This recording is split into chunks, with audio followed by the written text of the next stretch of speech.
Citizens, it's that time. You are officially in the alert zone. Welcome to another episode of Never Again. I am the host, Uncle James. This is the docu-series that we do here in the alert zone. So, if you're 18 years of age or older and able to be legally armed in America, get legally armed. It is not illegal under the Constitution. Practice your Second Amendment rights. We are a worldwide movement. So if you are able to be armed with anything, even a damn sharp stick outside of the country, get legally armed. Self-preservation and self-defense is number one. So, we're going to talk about a group of people that is little unknown. But we need to talk about this because this is an example of a people that never even let it happen to them, really. And, okay, everything we know about the isolated Sentinelese people of North Sentinel Island.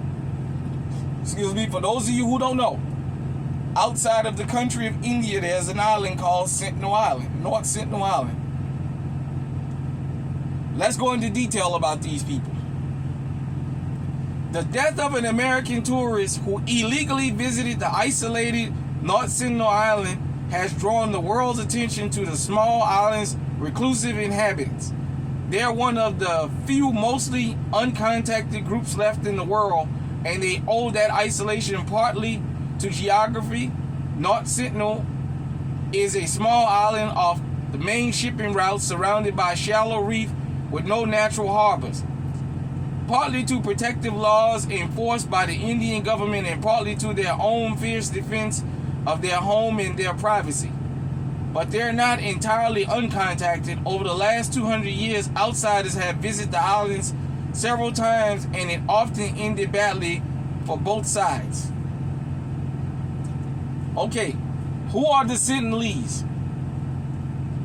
According to a 2011 census effort and based on anthropologists' estimates of how many people the island could support, there are probably somewhere between 80 and 150 people on North Sentinel Island, although it could be as many as 500 or as few as 15. The Sentinelese people are related to other indigenous groups in the Andaman Islands, a chain of islands in India's Bay of Bengal, but they've been isolated for long enough that other Andaman groups like the Anj and the Jara can't understand their language.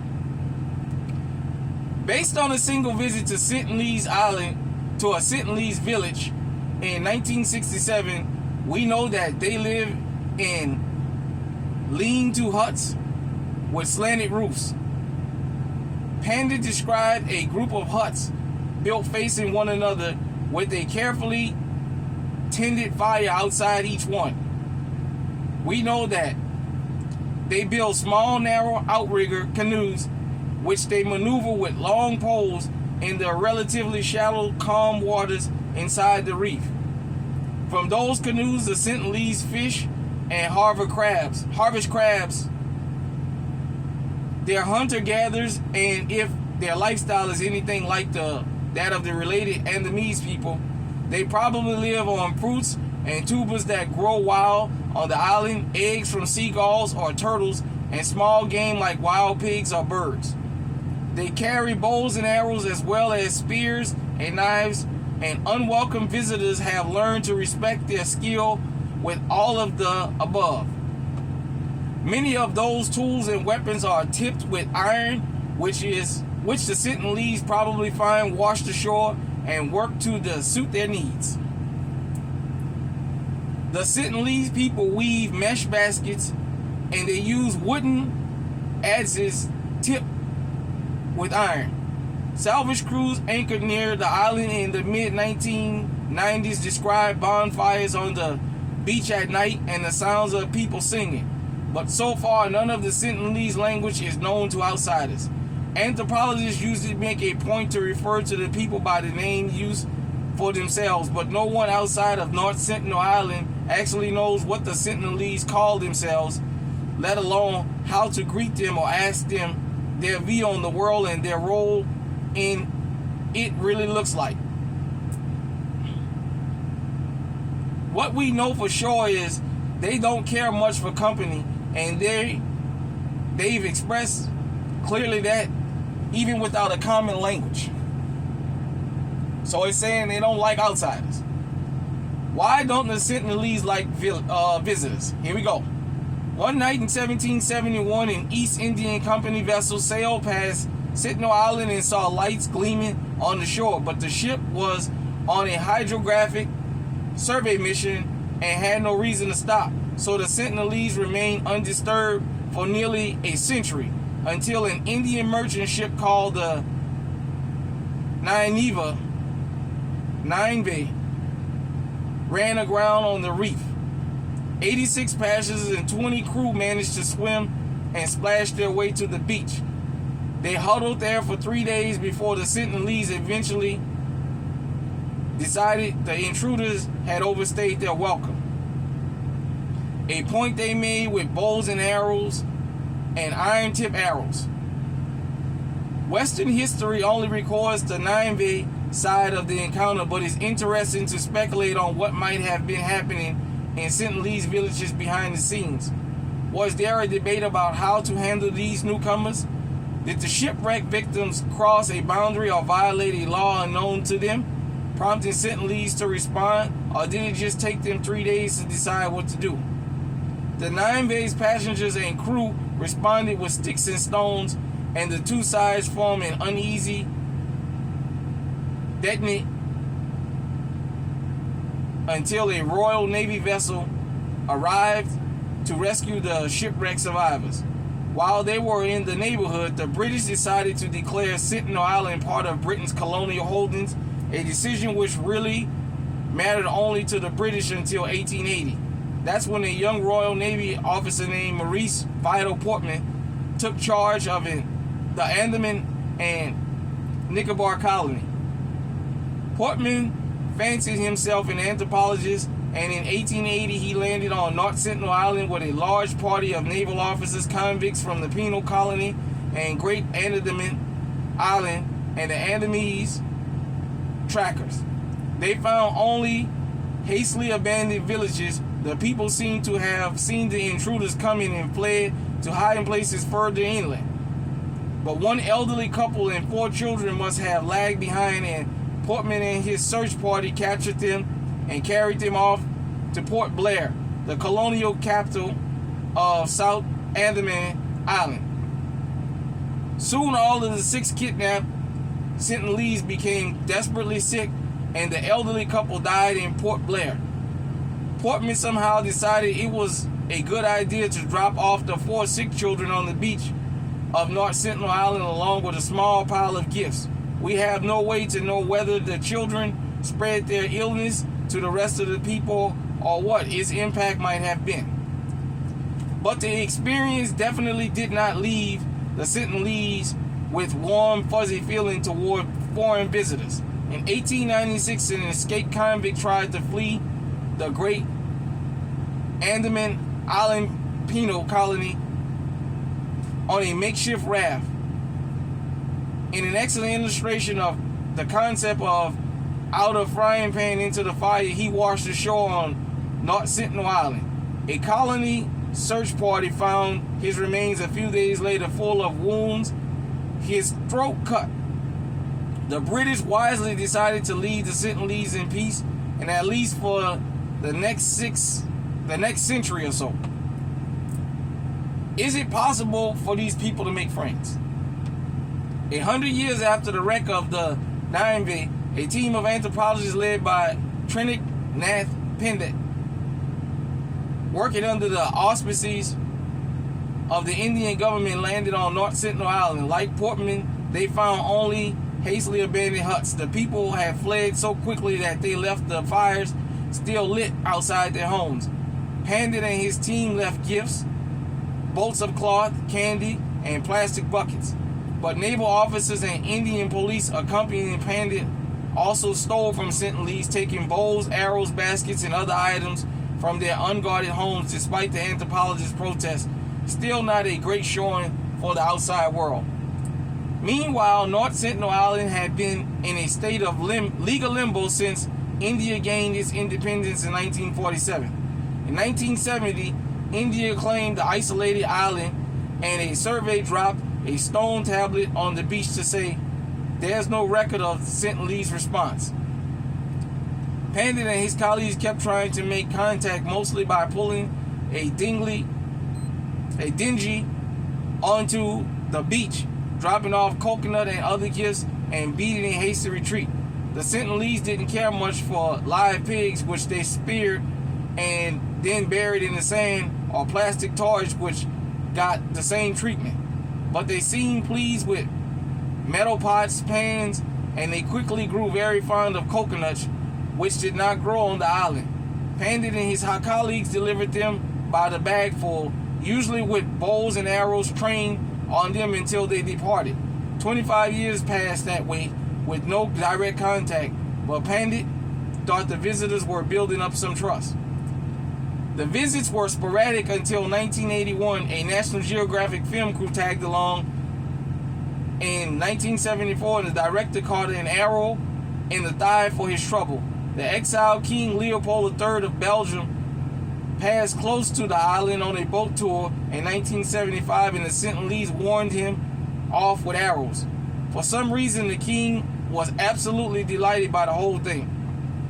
In 1981, a cargo ship called the Primrose and her crew of 28 ran aground on the reef in an eerie echo of the Nineveh.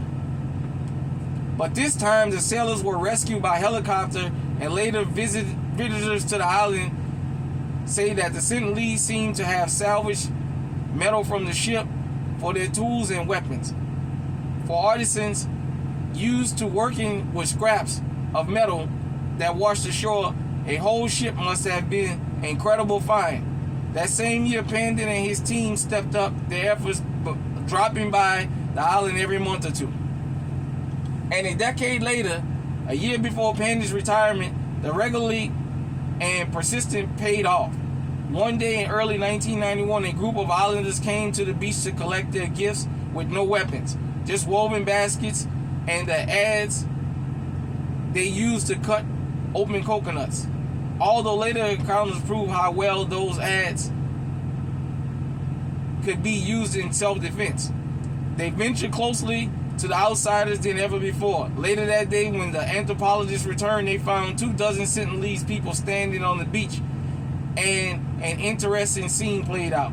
A man raised his bow to aim at the visitors, and a woman pushed the bow down. The man responded by dropping the bow and arrow and burying them in the sand. It's not clear whether this was a negotiation in progress or ritual display, but as soon as the weapons were disposed of, the people rushed out to the visitors' boats to collect their coconuts. But Sentinelese hospitality has limits. On another visit a few weeks later, a Sentinelese man signaled to Pandit it was time for guests to leave by drawing his knife and making cutting gestures. If we tried to venture into their territory without respecting their wishes or to close for comfort, they would turn their backs on us and sit down on their haunches as if to defecate. That was meant to be an insult. If we didn't pay heed and stop, they would shoot arrows at a last resort, Pandit told the Indian Express. The tenuous friendship between the islanders and the anthropologists never moved beyond coconut handouts. The Sentinelese never offered gifts in return and never invited the visitors to stay or to venture inland, and neither side ever learned how to actually speak to one another. And the Sentinelese did not always welcome visitors. Sometimes anthropologists were still greeted by armed men on the beach. The Indian government suspended anthropologist visits in 1996. When Indian Coast Guard helicopters flew over the island after 2004 tsunami, they found the Sentinelese in good shape and had not at all pleased to see them, and not at all hesitant to attack the helicopter with bows and arrows. A couple of years later, in 2006, an Indian crab harvesting boat drifted ashore, and the Sentinelese killed both fishermen and buried their remains.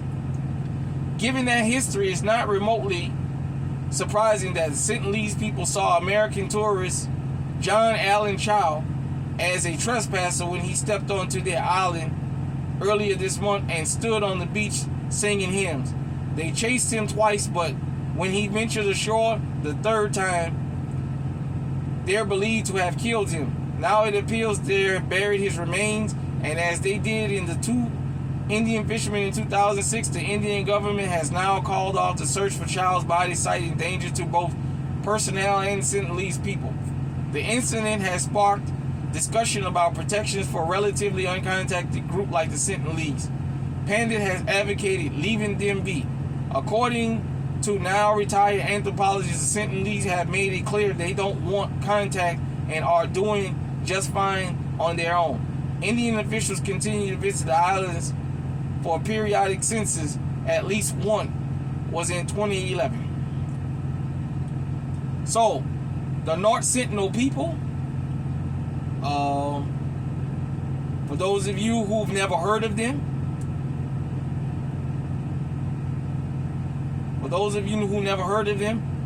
you might want to look them up. They're dark skinned, just like us, probably darker. Something the article didn't talk about, but I saw in a previous video, they have believed to have been on that island for thousands of years. They said probably 80,000 years or so. They migrated there. They have a policy. They don't want outsiders on the island. Leave them alone. When we talk about never again, when we talk about staying on alert and understanding the threat, these people, the North Sentinelese people of Sentinel Island, have made it clear. Now, this Jonathan Chow guy, he said he was going to bring the gospel of Jesus to the Sentinelese people. Well, in history, we know the gospel of Jesus usually come with songs and guns. They give you the Bible, they teach you how to kneel, close your eyes and pray, and when you open, they have the land and they have a gun with it. The Sentinelese people fired a warning bow at him, and he wouldn't stop. So they kept warning him until they finally got him. There's alleged video of them dragging his body around the island before they finally buried him. Leave these fucking people alone. They don't want to be bothered. Don't fuck with them. This is what we say here in the alert zone. Leave law-abiding citizens alone. Don't fuck with us. We don't fuck with nobody. We don't want nobody fucking with us. That's what these people say. They're not going to let themselves be colonized. They're not going to let themselves, not thank you to the Indian government for helping them, but they will go down fighting and swinging. And let that be a lesson to all law-abiding citizens out there. Get legally armed, and damn it, if you got to go down swinging. Let me know what you think of this episode, and I appreciate everybody that tunes into this docu-series. We are going to have more firearm content and other content too. I'm just catching up on the docu-series. So hit me in the comment section and let me know what you think. Until next time, everybody, stay safe, stay armed, leave the Sentinelese people alone. Stay on high alert.